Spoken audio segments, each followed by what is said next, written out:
I am your champion. Oh man, that's classic. I love it. I'm going to climb that ladder of success all the way to the top.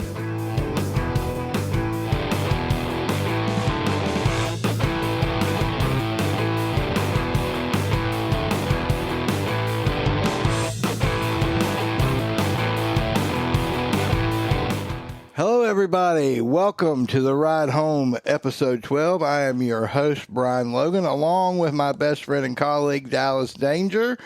Dallas, how you been this week?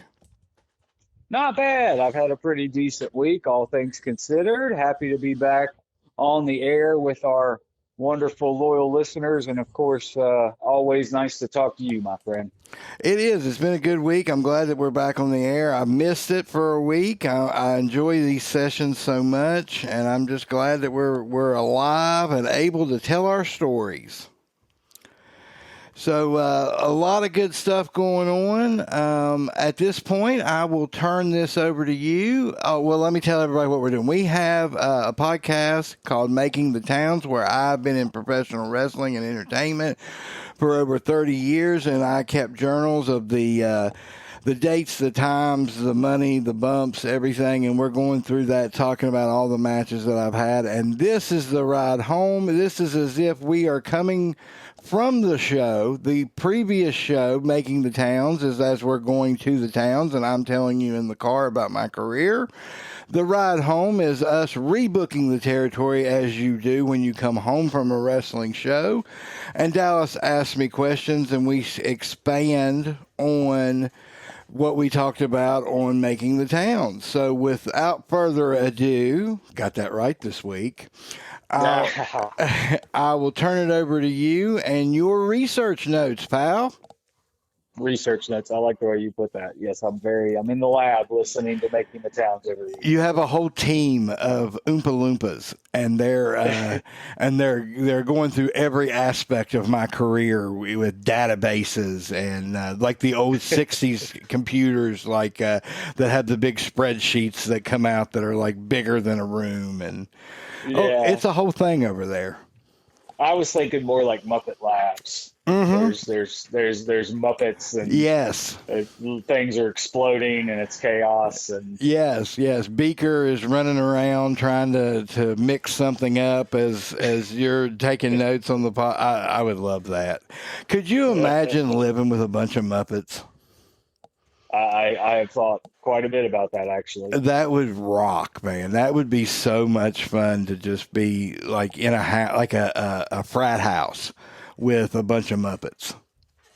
Or like, what if the real world was like it is in the movies with the Muppets, where there's like, you could be like the only human within a certain radius, and everybody else that you're interacting with is Muppets. Oh, I would love that. I would totally. The world would be so much better for me if that's the way it was. Yeah, I couldn't agree more. I mean, if the puppies were in charge and could talk, my world would be so much better. I could just deal with life so much easier that way. All right. So I actually thought of something that I didn't have in my notes while you were giving the premise of the show. Okay. So how much detail is in the journals? And like, at what point did you start getting like really consistent with the formula of how it's written and the information that you have? Okay, well, the first, let's see. Let me see if I can narrow this down. The first couple of 100 matches, my dad wrote them because I was on the road, and I would keep my notes in a calendar and write down like everybody else does in the industry. They would write their stuff in the little block on the calendar. So most of the first couple of 100 matches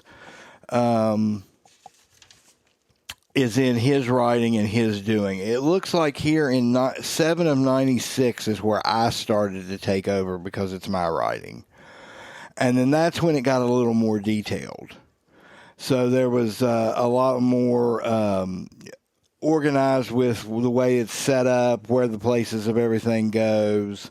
whose shows they were, stuff like that. Just the little details that we left out.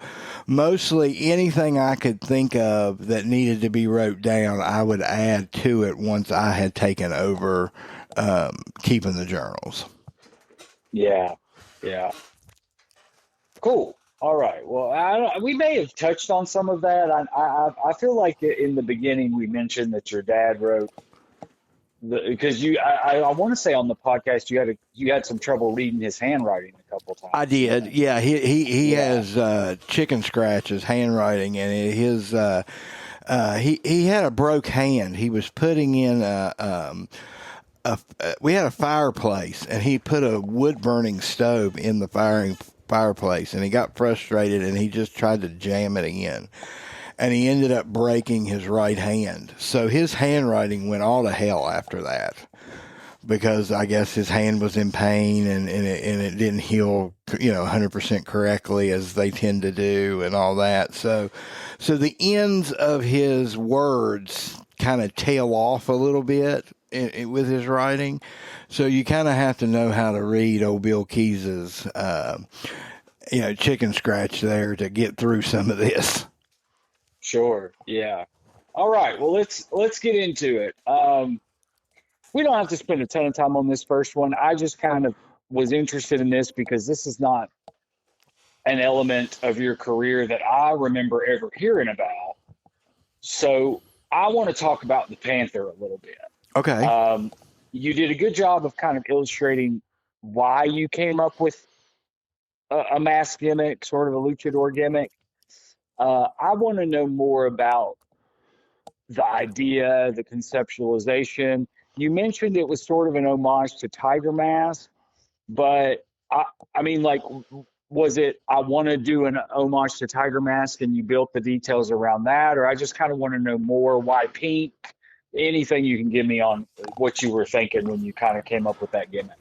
Well, that was the time where WCW had brought back Pillman, and they were going to structure the cruiserweight division around Pillman.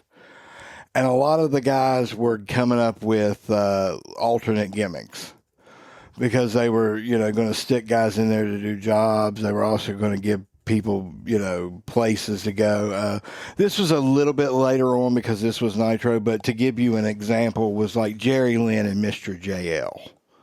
Yeah. You kind of knew it was Jerry Lynn if you were, halfway paying attention, but Mr. JL was a lucha gimmick, and had the kick pads and all that stuff. So that was the idea, and the birth of it was to come up with something that maybe grow into something later on. I was a Bret Hart fan. So I loved the pink and black, but pink never really, even though I was the player, I didn't get to wear pink a lot, and I hate that because I really like the color pink. I just, for some reason, I'm just not a pink wrestling guy. I think I've only owned a couple of pair of pink tights other than the Panther in my career, and I didn't wear them that often. And so I decided to go with the pink colors. And when I sat down with Juanita Timms and told her I want a lucha gimmick and all this, she was like, well, what if I make you a tiger mask that's pink and black? And I said, oh, that's perfect. And she's like, and I said, I have a black butcher. She's like, well, I'll just make you some kick pads and a pair of pink tights to go underneath, and it's not that expensive. It's, $50, and you've got a whole outfit. And as she's making that, I'm sitting there, as the boys will do, they will bullshit and come up with ideas, as we do here, of the gimmick. So by the time she had them done, we had the whole story of the Pink Panther. And it was, and it was the Pink Panther. He literally came out to the Pink Panther theme song. So that was kind of the deal. And then when I was up there, and for Hawkins and all those guys in West Virginia, they wanted me to do jobs, work twice. I didn't want to. I didn't have the Inferno outfit anymore. I didn't want to do Doink. I didn't have the Kendo stuff anymore, and I needed something that I could satisfy them but still get it over. So I basically workshopped the Panther gimmick, trying to figure out from scratch what this guy did and what he was doing, and kind of just played around with it and had fun. The problem that I had with him was the guys that I worked with were the smaller guys, which I loved working with smaller guys because I could do the cruiserweight stuff. Well, in WCW, I was about the cruiserweight size, 6'1", about 230, 240, somewhere around in there. But these guys on the independents were like 5'9", 5'6". So when the Panther would be way taller than those guys were. So it was hard to get across doing these moves to these smaller guys. That was the first rung of guys getting smaller, and really, I love these guys. Some of them were great draws and very, Richie Action. Love Richie Action to this day. Good friend, smaller guy, incredible worker, great gimmick. But some of these other guys probably shouldn't have been in the business. They just weren't big enough. Right. Richie Action did, he made up for his smallness with his ability and agility, and overcame all that with his storytelling because he was that good. Some of these other guys, like Joey Austin, he did the Stone Cold gimmick, which was cool at the time, and really worked on these independent shows. But he wasn't big enough to be in the wrestling business. I think he was like 5'5". I mean, he was almost a little person. He wasn't, but he was close to legally being one. And so that was just some of the problems that I had with size differential. So I didn't get to work out the work ethic, I guess, or the spots or the move set that the Panther needed for it to really go somewhere. But it fit pretty well with the, doing jobs underneath, because I didn't have tattoos at the time. I had one tattoo and I could cover that up easily with an elbow pad. So, people didn't necessarily notice it was me. And that was going to be my next question, was because I know that you still had the Hornet stuff, because I now own that stuff. Right. Was it just that everybody up there already knew you were the Hornet? You were afraid, or? I didn't really want to tarnish the Hornet, to be honest with you. I thought the Hornet was special, so I kind of left him in the Smoky Mountain world and didn't really use him to do all this other stuff. I could have. I just didn't. I just kind of. I didn't want to get the Hornet involved. Yeah, fair enough. I guess fair enough.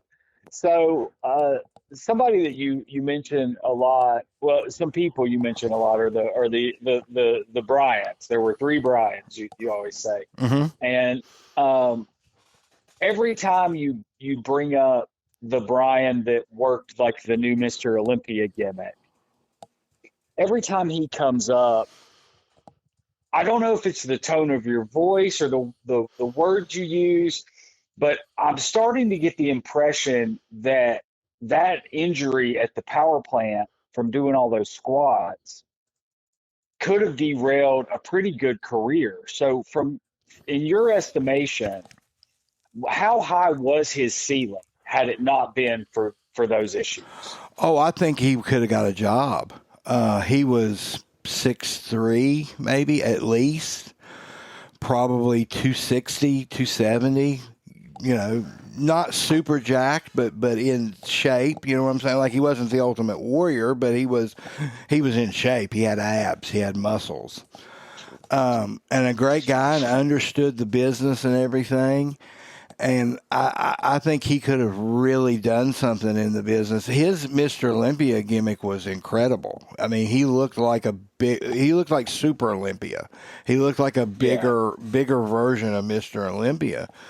And that got over in Alabama because that was Mission Olympia was the guy in Alabama, and it Yeah, he's just like Alabama Bruno. yes, absolutely, and it's just a shame that it hurts me because he's such a nice guy and he's so much talent, and they ruined him for the sake of ruining him. They just Yeah.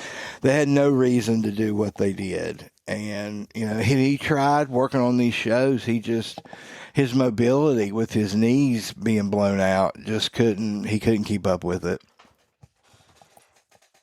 Well, speaking of how dysfunctional WCW was, I I love the Mark Goldberg rib story, Yeah, but I mean, how ridiculous is it that that legitimately got him a job? I Like know. it just, and I mean, and it is well documented how dysfunctional, for lack of another word, WCW was. And people probably don't even know that story. Like, that's not one that you're going to hear maybe anywhere else than here, because my biggest question is, did Mark Goldberg ever even find out it was a rib, or did he think he just got the job the whole time? He just thought he got the job. I mean, I never saw him again once he went on TV. He Yeah. didn't. He did his. Well, I saw him on TV. That's where I saw him, and he just went and did his little deal. And then I guess after he got done with that, he didn't work anymore around where we were working, and we were working everywhere. So if we didn't see you, then were you even really working at all? Because we were all Sure. over the place. Nobody talked about him or anything. But no, I don't think he knew it was a rib. And it was supposed to be Stone Cold. We were trying to make it sound like Stone Cold, but he put two and two together and thought it was Goldberg. Yeah. And then he shaved the poor guy shaved his head and goatee, and he had the Goldberg gimmick down. I mean, it was, if you remember it on TV, it was a parody, but it was a pretty good parody. I mean, I didn't care for it myself because I don't really care for parodies, but if you had to pick one, it was a good one. He did a good job at it. And but yeah, I don't think he knew it was a rib. I think he thought it was a straight shoot the whole time. And why wouldn't he? Because of the way we did it. I mean, that was a good rib. Well, Mark Goldberg, if you happen to be listening, now you know how you got your work at WCW. You're welcome. Yeah, you're welcome. Is from Brian. Yeah. So I'm noticing a trend as we're going through 1998 here, and that is like there's a lot more random one-off shows. We'll get into a little bit later because I like to keep things chronological. Mm-hmm.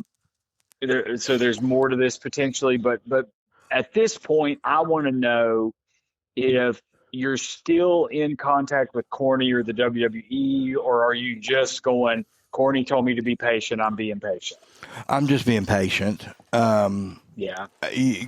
At that point, Corny was just so busy you couldn't get him on the phone, and just waiting to hear back from him, and just biding my time, doing all these little towns, hoping one day the call would come. Yeah. Because to me, it sounds miserable to be surrounded by like the fake homicide and this Freebird Buddy Rose guy and Stone Cold Joey Austin. Like you're telling these stories about these guys, and like,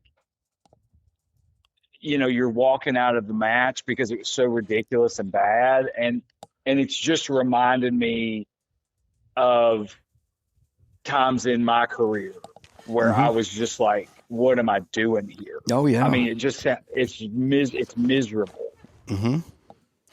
Well, and it was completely miserable, but it was a job. And that's the thing, is that was my career. I had to go to work. I had to make money.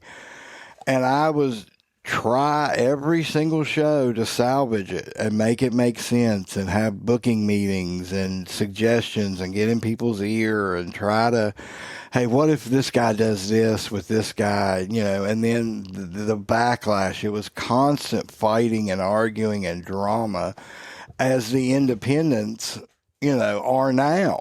I mean, this is nothing new that's going on now. This started back then.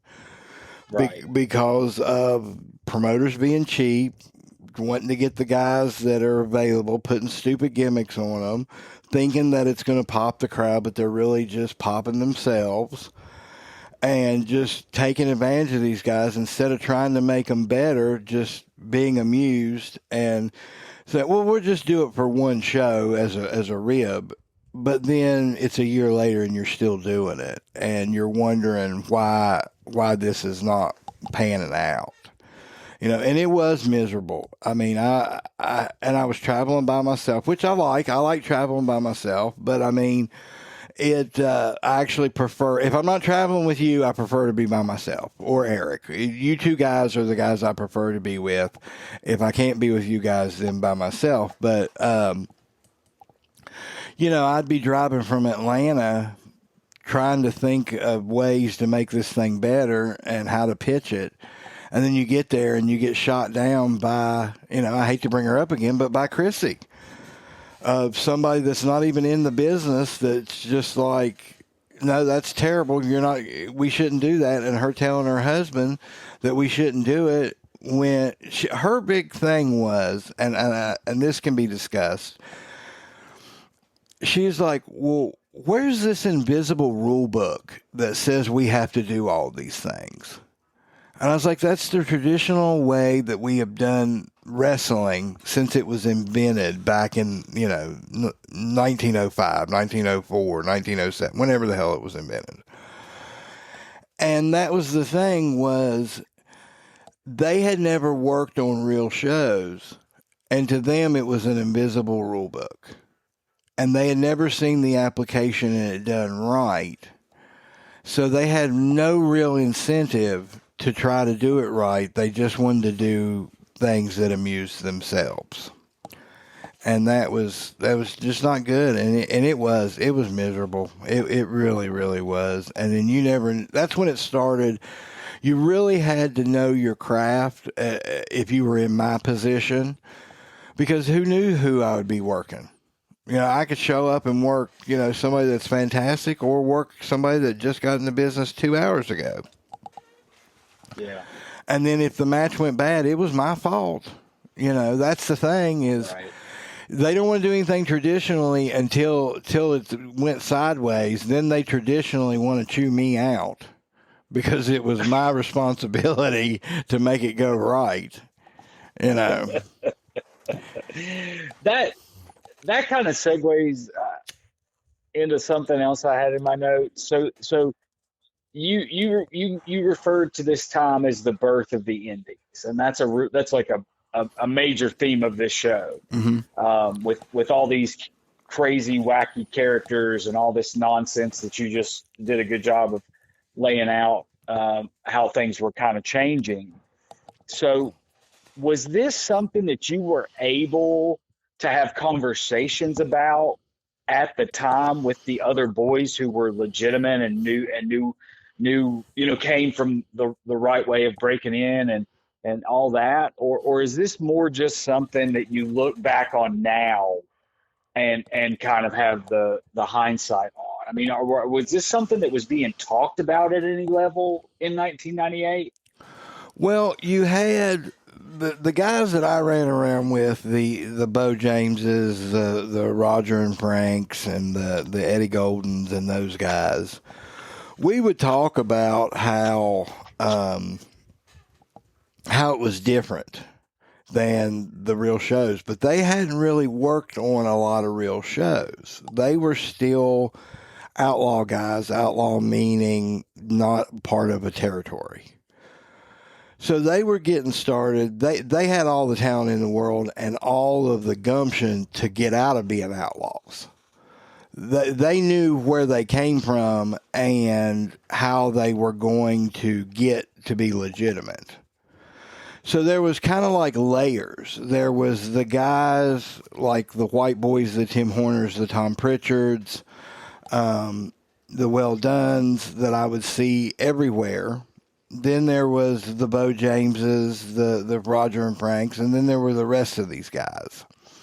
Yeah. And I think the middle rung used the other guys the same way I kind of did for money and ring time, and just tried to get in their ear. See, that's another thing too, is there may be another guy who's like a middle rung guy who's in the ear of somebody wanting to do something, and it's totally against what I'm trying to do. And I don't want to say they're wrong and I'm right, because, I can be wrong. I probably was wrong a lot. But I was looking at the show as an overall, and they were looking at themselves and their spot. So they may say, let's beat down this guy, three guys, let's have it like a Memphis ending, and let's have the three heels beat down this guy right before intermission. Well, that's incredible if we're having a rematch. But remember, we're not necessarily coming back to this town, and nobody knew that we weren't necessarily coming back to this town. So I would be like, well, if you're going to do that, what are you going to do in the main event? You can't have the same two things on the show. Well, then you have green promoters like Troy and Hawkins who would allow it because they didn't see that it's repeating the same thing on the show. So, it was, we did see it, but it's not all the time talked about it with each other, if that makes sense. Because it was the Wild West, so everybody had their own agenda trying to do their own thing. Yes, we all worked together. Yes, we were all buddies. But ultimately, everybody was trying to get the main event spot. And that was the spot that I had on a lot of these shows.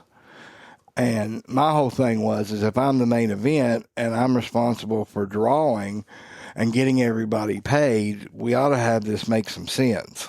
And that was what really stressed me out, was I felt as the main, because this is the way I was taught, as the main event, I'm responsible for the opening match getting paid. I'm responsible for the draw of that night. So it all has to trickle down from me. And that was a lot of stress to have to put up with all this stuff and then hear, say, maybe Joe Blow, whoever, complaining he didn't get enough money. Well, I took that kind of personally, that, well, I'm doing the best I can, guys. If there's 400 people out there, I can't help it if the promoter's not paying people. I mean, where's all the money going? And that's when, there's no money. We papered the town.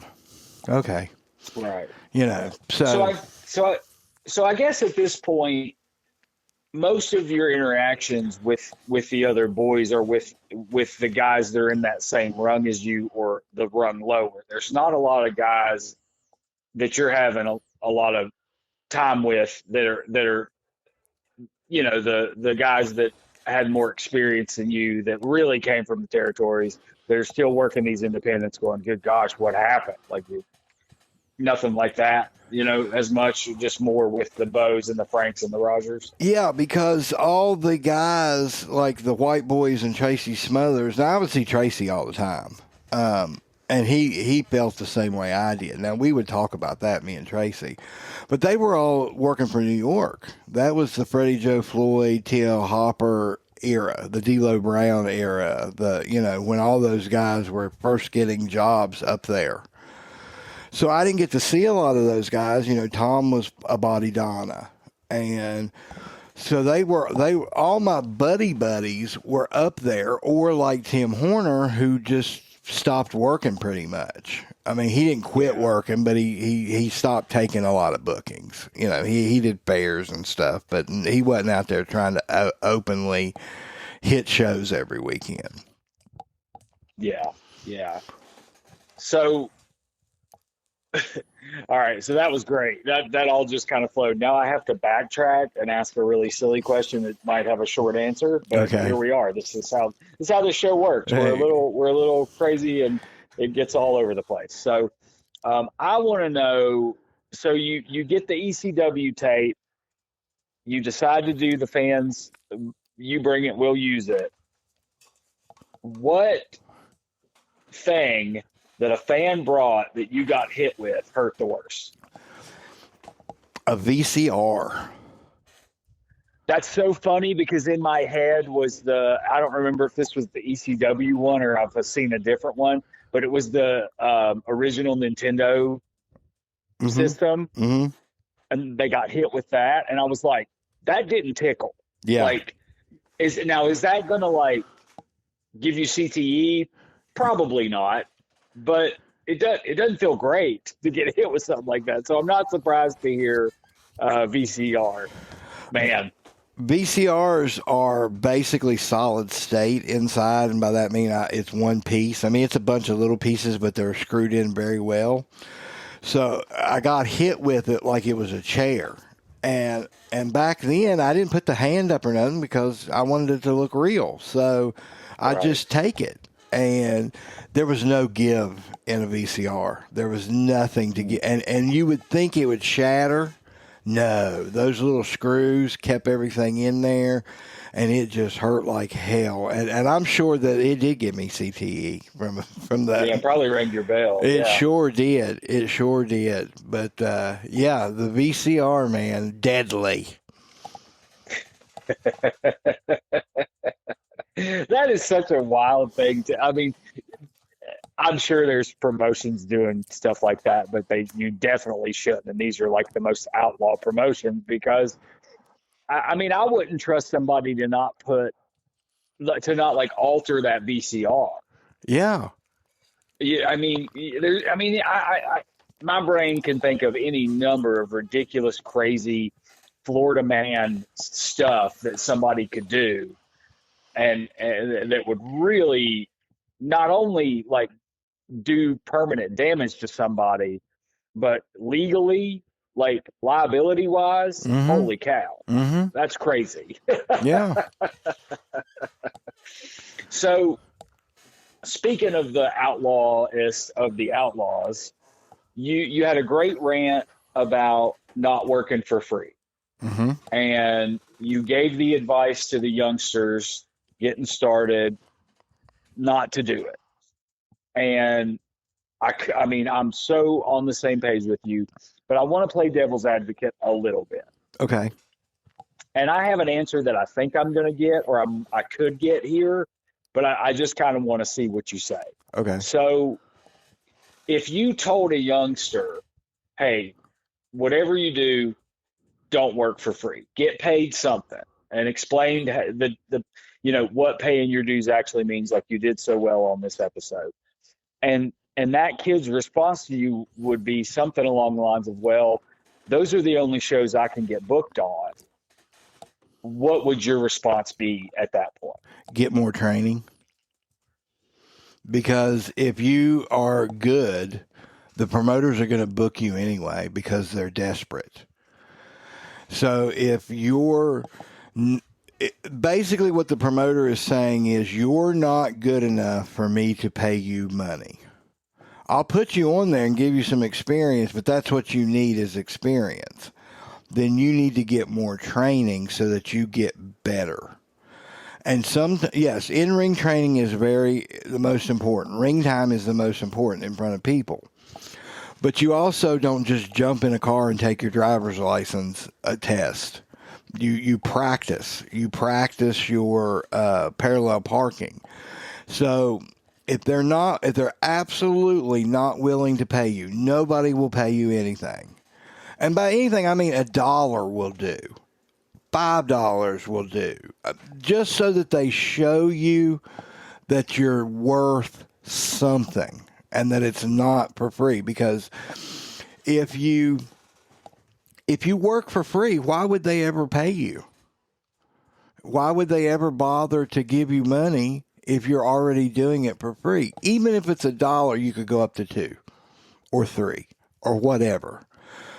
But getting more training and getting better, then that's the key to getting in there and them paying you, because otherwise they're just cheap. And if the problem is not that you're not good enough to be paid, then what other excuse? Then go get paid. Go get paid. Right. Exactly. Yeah. Exactly. Yeah. Thank you. Yes. I mean, if the issue isn't you and the level you're at, then go get paid, kids. Yeah. I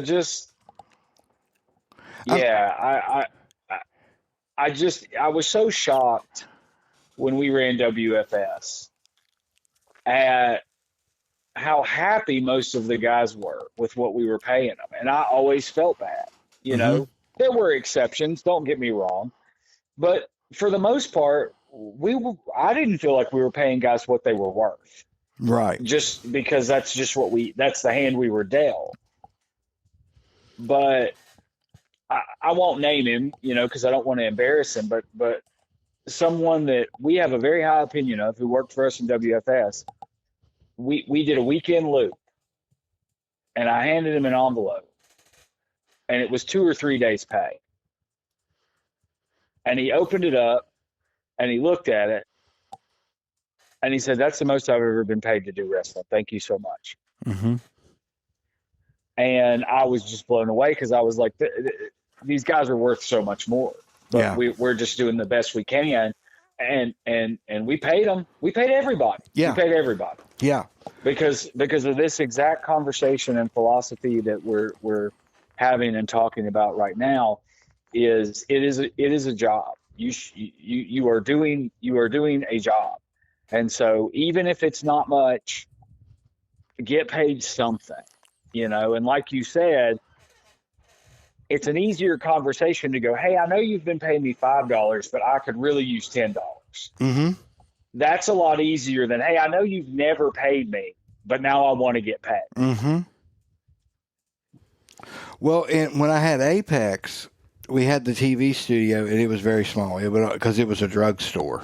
It wasn't meant to be a TV studio, and I gutted it and built what we could. It would hold 60 people. $365 was a sellout because that's all we could put in there. And I paid everybody from the gate 360. We did like 28 sellouts in a row, but I mean, they weren't great sellouts. We did 28 sellouts, at $300 fucking dollars. You know what I mean? It wasn't that hard to do a sellout, but I gave them each $5. But they knew I wasn't taking a dime. I never paid myself in Apex. But they knew every penny went to the boys. So what I started doing was whoever had the best match, I put a quarter in their envelope. So they knew they had the best match. Now, it wasn't the greatest thing. You couldn't buy nothing with a quarter, but it showed that I appreciate you and I know you're having the best match. And I always tried to do that later on with the guys that knew me. Well, sorry, go ahead. No, just showing the appreciation. Well, and I think there's two general mindsets in a situation like that. If you're one of the boys, I think there's oh, well, thanks a lot, I can't do anything with a quarter. And then there's the guys that go, "Oh, if I get the best match 4 times, that's a cheeseburger." Mm-hmm. And that's my reward for putting in the work and getting that extra quarter 4 times. Now, I know these days you can't get a cheeseburger for $1, but back then you could. There was such thing as a value menu, and that's how the boys got fed. Yeah, yeah. I lived off that value menu every day. Oh yeah, man. Yeah, lived off of it for a while. But see, I never wanted the boys to work for free. Right. Never, ever, ever. Because that's not the point. Now, there's a lot of times I didn't have money. I mean, when I say Apex had zero budget, it had negative zero budget. I mean, we were living off of the sponsor money. Yeah. It paid for the TV, and it got us the advertisement, and then whatever we made that night went to all the boys. But the boys knew. That's the difference. The boys knew, and you could see there were 60 people there, and they were getting whatever they were getting.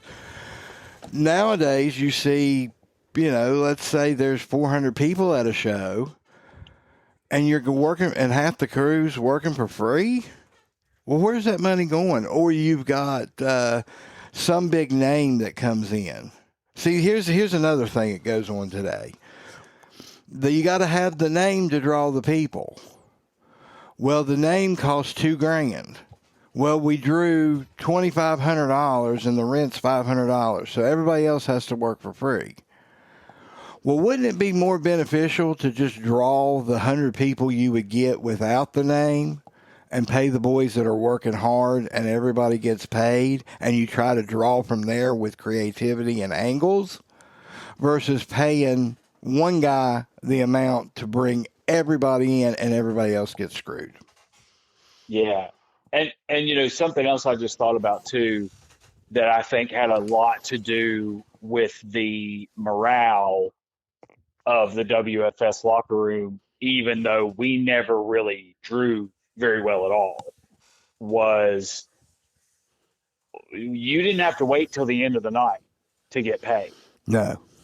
You got paid as soon as you showed up at WFS. Yeah. So, and I remember at first not being really down with that, and then one time you said the goal is for them to not have to worry about it. Yeah. Mm-hmm. I don't want them worrying all night. Am I going to get paid if there's nobody here? Am I going to get paid because the house is down? No. As soon as you show up, here's your envelope. Now let's have some fun. Let's get to work. Well, that story reminds me of the night that we did the thing with Jeff Storm, and I went to him and I said, good news, bad news situation. And he was like, oh, God. And I said, well, bad news is there ain't nobody here. Good news is you're getting paid. Your money's right here. I'm getting ready to hand it to you. Other bad news is we got to do the whole angle, blood and all, because I got to film it. And there's literally nobody here. And he was like, okay. I said, but the money's good. you know, sometimes it works out like that. You have to do it that way. Yeah, not to get too far down this road because there's no reason to. We'll get to it when we get to it. But to have drawn an absolute goose egg that night, that was a pretty good night. It was. It was a great angle. And that showed what we were trying to do, too. We were making content for streaming. So, yes, Yeah. the crowd was set dressing. So it would have looked better had there been people there. But we ended up tightening the cameras up, shooting a reverse angle so you can't really see the crowd. We put the girlfriends and the wives there to make as much noise as possible. And we shot the angle, and the angle looked good. Now, when you watch the video, you can tell there's nobody there, but you're still getting the content of the show, and there's nothing wrong with the angle, which all that's on YouTube, by the way. Rob Killjoy and Murphy Costigan had a nice little match that night, too. Absolutely. Well, and that's the thing you were talking about, the getting paid beforehand. I know there's a promoter that I work for now that as soon as I get out of the car, pays me. And I will do anything he wants me to do. Mm-hmm. Because he's showing me the respect of, here's your money. I want you to know you have it. And I appreciate you enough to make it a priority to not make you wait around 3 hours to get paid. Yeah. And that's a great way to put a wrap on that whole conversation. Get paid when you work, kiddos, please. Something, even if it's $1, something that you can move forward. You cannot move forward from nothing. And if you can't get booked and paid, get more training. Or get out. Exactly. Get out. Because you're going to look back and you're going to be beat up physically, and you're going to have nothing to show for it. Nothing. You just did it for fun. And it is fun. It should be fun, but you should also get paid Yeah, something. it's a job. It's always been a job. And yes, it's a fun job, but you're still getting paid. Like, here's the thing. I wouldn't go look after the puppies for free. I love my puppies. I enjoy doing that. I enjoy playing them, but it's my job. I'm there to make a paycheck. I'm not there to just play with the puppies. And I wouldn't dare do that. So if you like your other job, would you do that job for free? And 9 times out of 10, people are going to say no, they wouldn't. Well, then why would you do it for this one? And the 10th time they're lying. Exactly. All right, I got a couple more things from this episode I want to get to. So we talked a lot about how miserable it was being on some of these really outlaw shows, and the grind of this is my career, this is my job, I have to go work, I have to go get paid. Was working the Iron Sheik on the 4th of July just like the most much needed bright spot in the middle of all this? Yes. Talk about a bucket list and just a reward. I mean, yes, who else was going to work him? But the fact that they chose me was great, and it just what a high spot in the middle of a rest hold. You know what I mean? A rest hold of life. What a high spot. Yeah, I love this story about Sheiky not taking the boots off. Like, y'all had this whole rib planned out. You thought you were the smartest guys in the world, and he was like, "Nope, not even giving you the opportunity, you idiots." Yeah, and we did. There was no eBay. We're not trying to sell them and make them. We wanted the boots because they're cool. Because we're Marks. That's why. I want, Troy was going to keep one in his house. I was going to keep one in my office. It was going to be and we planned this thing out flawlessly. We just never considered that. What if he doesn't take the boot off? And we were like, if he catches us, we're going to have to run. We're pretty sure we can outrun him because he's got bad knees.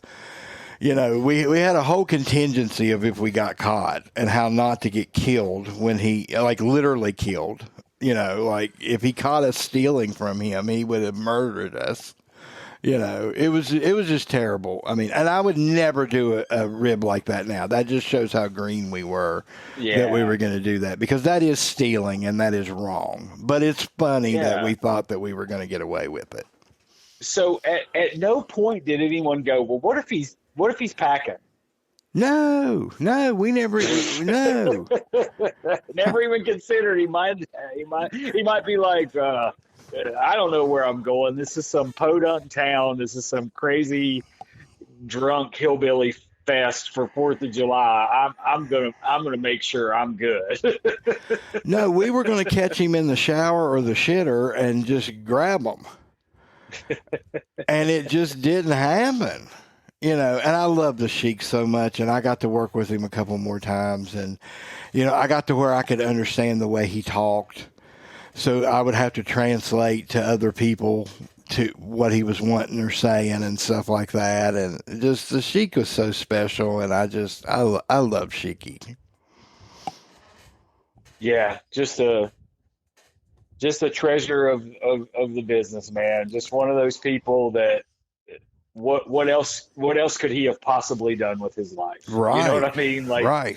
It's just one of those people that fits perfectly because he doesn't fit anywhere else. Yeah. Just one of us. Yeah, absolutely. And one of the tag matches later on is on YouTube of me and Seth James versus Punchy McGee and the Sheik from up there in Jim Hawkins's promotion. And it's not bad. It's not, I mean, it is what it is, but it was at Madison Square Garden, but it's on there for nostalgia value. And I always loved working with the Sheik, man. He was cool. You got medicine for Sheiky? No, Sheiky, we don't. You don't have a joint for Sheiky? No, Sheik, I'm sorry. Well, what kind of kids are you these days? You have no medicine for Sheiky. Guys are all positive. Positive is good. One of my favorite stories I've ever heard. Yeah, Oh gosh. And if you don't know that story, go listen to Bruce Pritchard. yeah, he tells it better. Yeah, he tells a great story about the Iron Sheik and a drug test result. So, all right. So this is the last thing I've got in my notes, and I don't know. I mean, I guess we could potentially get deep in the weeds on this, but it might just be something quick. Um, so now you're Lance Erickson. Yeah, We talked about adding the Pink Panther gimmick. Now we've got Lance Erickson, and literally in my notes before I cleaned it up and added like stuff that would make sense when I looked back, I put another new name. What gives? yeah. And I don't want you to take offense to this in any way, but is the issue just that you're not over enough yet, or like what's going on? Like why can't you just be a gimmick and that be your gimmick? I don't understand. Enlighten me why. I mean, because this is like the 10th gimmick at Yeah. this point, and we're not 10 years into your career. I think that these promoters, because it was always like the Burt Prentices and stuff like that. Well, I mean, you count the mask. The mask gimmicks were born out of necessity. Yeah. So I could do jobs and protect my real identity. But the actual names was always these promoters like a Burt Prentice or something like that. And I think they thought they were just a little Vince McMahon coming up with new ways to reinvent this guy. Yeah. Burt loved to change my name. I have no idea why, but he did. He changed it all the time.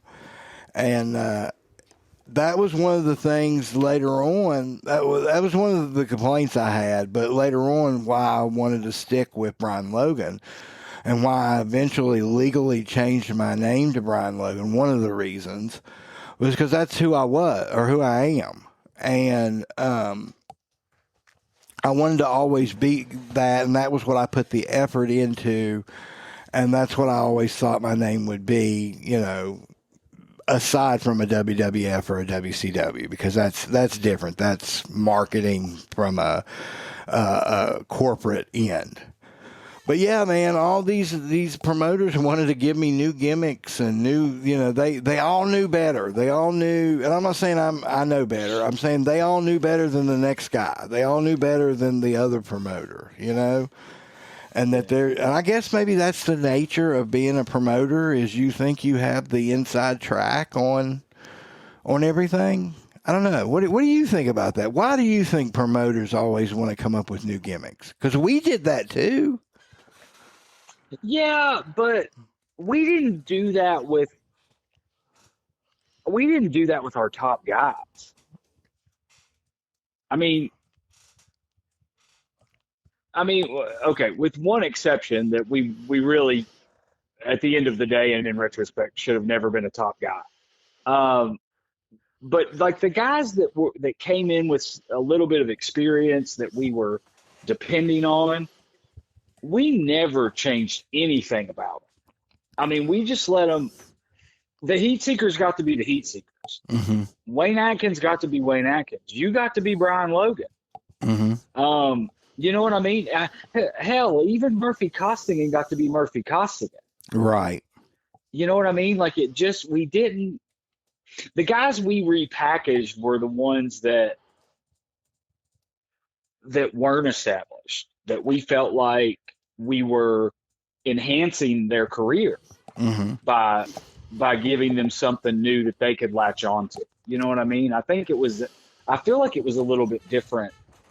Maybe I'm wrong. Maybe it's all the same, and maybe we're just idiot promoters that think we know better than the next guy, when in reality we went out of business in a year. But I don't know. So let me ask you this though. Okay.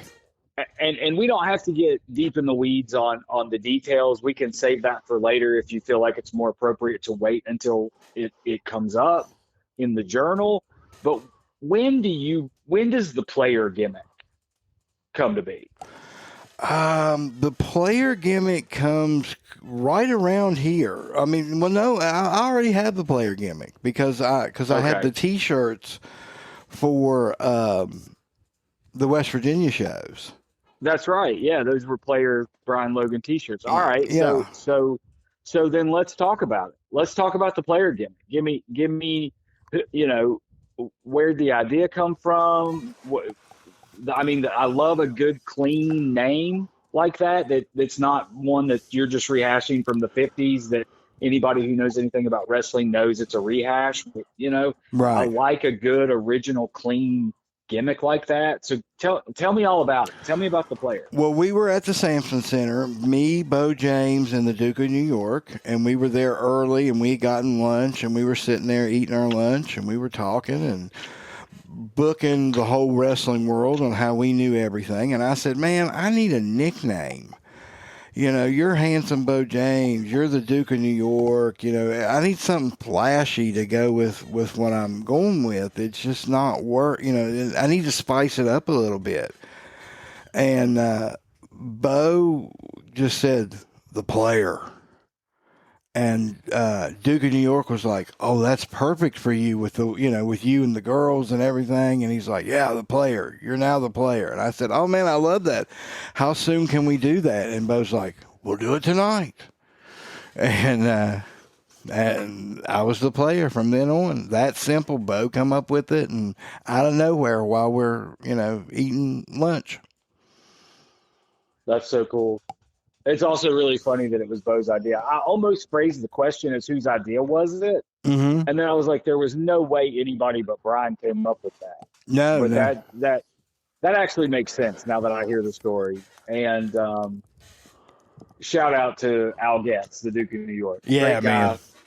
Only been around him a little bit, but enjoyed it tremendously every time. One of my favorite people, man. He's just, he makes me smile. He's one of those few people that those handful of people in my life that when I'm around him, he just makes me smile. Yeah, absolutely. Good guy. Good guy to be around for sure. All right. So that's all I've got really in my notes. I mean, is there anything else? You were real ramped up in this episode. I mean, you went on a couple of good rants. I mean, anything else you want to rant about today? Well, it just Buddy Rose, man. What a yeah, let's talk more about Freebird Buddy Rose. Him and his buddies was going to beat me up one night. And I was like, okay. They were gonna, and there's three of them, and they were gonna. This is how stupid they were. They told me they were gonna do it. And when we get to heat after the match, we're gonna shoot on you. Okay.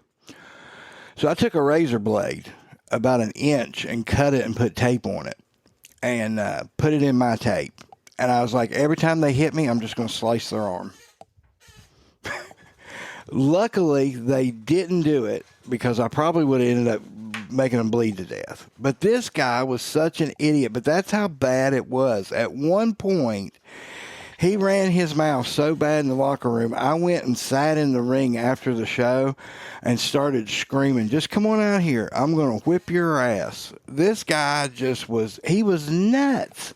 He really thought he was a free bird. And he would come up to you and be like, yeah, man, I talked to Michael yesterday. And you're like, Michael who? Oh, yeah, Mike. You know Michael. Michael, yeah, he just got off the phone with Terry. Yeah, we're talking about going back on tour together. I mean, he really legitimately thought that he was a freebird. And when we told him that Buddy Rose was a total different guy and it was Buddy Roberts, he had a meltdown. It just he couldn't handle it. Like, that's not right. No, it's Buddy Rose, man. It's Freebird Buddy Rose, and I'm the guy. But for some reason, Hawkins loved him. It was one of those things that amused him. And I was like, you're going to keep on, you're going to get this guy hurt, is what you're going to do. because I'm going to just catch him in a parking lot and beat the shit out of him. And Yeah. Hawkins was like, oh, ha, ha, ha, ha. I said, Jim, I'm serious. I'm dead serious. This guy's got to go. And they just kept booking me with him. You know? Wow. Yeah. Because they would mess with me to see if I would go off. This started the time period where people would actively fuck with me to see if I would cut promos on people because they thought it was amusing. And just poking the bear. Just poking the bear. And that, you know, and at first I had a lot of patience, but after a couple of years of this stuff, of course I would go off. Because it was just asinine stuff, which is where I got my reputation for being crazy, which I turned into a gimmick. That people to this day believe. Yeah. Well, you know the saying in Oak Hill, wrestling's not real, but Brian Logan is. And that you can literally go on Main Street in Oak Hill right now and ask somebody that was around then. I mean, you can't get these Mount Hope people because they don't know who I am. But if you get one of the people that watched wrestling, they'll say, everything Brian Logan does is real. That's real every time. Every time he fights, it's real. And that's cool. That's really cool. That's great. Well, listen, I'm not a big Mount Rushmore guy, but I have thought about it. And Terry Funk, I think, always makes it into my 4 because my 4 can change day to day. You know what I mean? Mm-hmm. But Terry Funk pretty much he's often the first name I get if prompted with the wrestling Mount Rushmore. And you know, that was always his thing. I can't make you believe wrestling's real, but I can sure make you believe I am. Right. You know, and we've talked about Terry and his impact on you, and that whole philosophy. But yeah, that's got to feel good as a wrestler, as an entertainer, you know, to get that sort of reputation. Well, and I think Johnny Valentine was the original person that quoted it. It's been a lot of people use it. Terry Funk used it a lot. Absolutely, I agree with you with Terry Funk. I love Terry Funk. It's a blessing and a curse at the same time. I mean, I have people now that I'll talk to, and they're like, you know, you're kind of a nice guy. And I'm like, yeah, I think I am. And they're like, well, we've heard all these horror stories. I said, and I always go, and they're all absolutely true. And they're like, well, we're starting to think they're not. Nope. Every damn one of them's true. I did everything I'm accused of. Don't kill my gimmick, kid. That's all I got left. Don't go around saying I'm a nice guy because I'll never get booked again. Oh goodness, yeah. We've talked a little bit about WFS, and I just remember the early days when there were a lot more people around than just you and me. Yeah. And you know, it was. Oh, has he yelled at you yet? No, he really hasn't. Oh, well, it's coming. It's not if, it's when. And I actually just was talking to Jen about this the other day. You and I have never still, in 8 years, I don't think we've ever really raised our voices to each other. No need to, because there's respect and mostly it's common sense. I mean, right. You know, you did yell at me in the parking lot that one time when I was having that conversation with that lady, but I don't think that was your fault. Oh yeah, that was the hotel in Beckley or Mount Hope. Mount Hope, yeah. She wanted me to move my car, and I was not moving my car because it wasn't my car. I couldn't move it because it wasn't my car. And she was like, "You're moving it now," and I'm like, "No, I'm not." Oh, well, yeah, that's all I got, man. That's all I got. But this is such an interesting time in your career, and I know we're getting close to really getting to some of the juicy stuff, but it's just such a great illustration of the reality of this business and this lifestyle that I don't think a lot of people you know, people that are really into wrestling, really know wrestling, they're aware of this. Mm-hmm. But I think the outside world or the casual viewer of wrestling has no idea that is it glitz and glam? Sure. But is it all that? It absolutely not. No, no. I mean, and here's the thing: the money itself. That's why I wanted to talk about the money and how much I made. It was just enough to get by and live on, Yeah. and I did it for 30 years. And a lot of people would question, well, how'd you do it? Why'd you do it? And all that. But I mean, you know, people. Well, okay. Here's an example. I had a job one time at Build-A-Bear a few years ago, and they hired this new girl, and they always thought it was cool that I was a wrestler. The girls that worked there. Well, they told the new girl that I used to be a wrestler, and she literally. And this is how rude people are. She said, "Well, I thought all you people were millionaires. How come you're working at Build-A-Bear?" And I said, I used to be. I used to be a millionaire. I'm just not anymore. That's why I'm here. So everybody thinks all the wrestlers are Technically millionaires. not a lie. Well, that's true. No, it wasn't. It was. It wasn't Not a lie. It's not a lie. I just didn't go into details with her. Oh goodness. But I liked how she all said right, "you man. people." Yeah, you people. I've always wanted to be a "you people." So, all All right. right, that's probably a good place to sit. We'll stop for this week. Thank you for joining us this week. This episode has been brought to you by W Energy Drinks. Be sure to check out everything they got going on over there at W.GG. Use promo code YourChampion at checkout. They have all kinds of cool flavors. It's zero sugar, no secret formulas, no hidden flavors, gluten-free. It's a really good made in the USA energy drink, about 150 milligrams of caffeine. You can mix it anywhere. It's for sharper mental focus and clean, smooth energy. Check out W.GG, promo code YourChampion. Also, check out all of our social medias and follow us. If you want to go to IamYourChampion.com, right there on the homepage are links, buttons to every one of our socials, Facebook, Instagram, TikTok, the X, everything. Just go there and check us out. And if you get a chance, go to IamYourChampion.com. Check out our shop. We got a lot of cool things there. And as usual, our YouTube is I Am Your Champion, ! on YouTube.com. This has been brought to you by Three Crows Entertainment. And as always, I am your champion. I am your champion. Oh man, that's classic. I love it. I'm going to climb that ladder of success all the way to the top.